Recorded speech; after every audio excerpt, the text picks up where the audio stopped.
Africa, a continent divided into two vast and unequal parts, the majority Muslim north and the majority Christian south.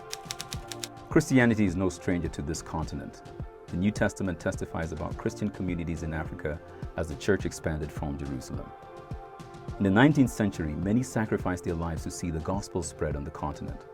Because of their obedience to Jesus, the gospel has saturated many parts of this continent, and Christianity has flourished throughout sub-Saharan Africa. This gospel success has created a perception that there's no longer a need for laborers in Africa. North Africa, or the people north of the Sahara Desert, are 99.9% unreached. The Horn of Africa is home to some of the least reached and most difficult to reach peoples in the world.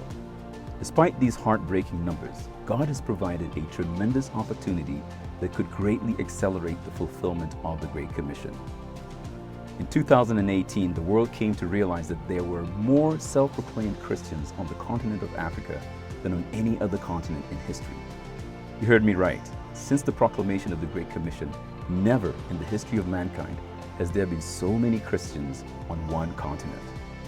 So why focus on Africa? That's the million-dollar question, or should I say, that's the Matthew 24:14 question. The church in sub-Saharan Africa is a sleeping giant with approximately 640 million potential laborers. Imagine what the world would look like if only 10% of those who call themselves Christians on this continent were committed to multiplying disciples and churches. Think about it for a minute. 64 million African brothers and sisters making disciples among all nations.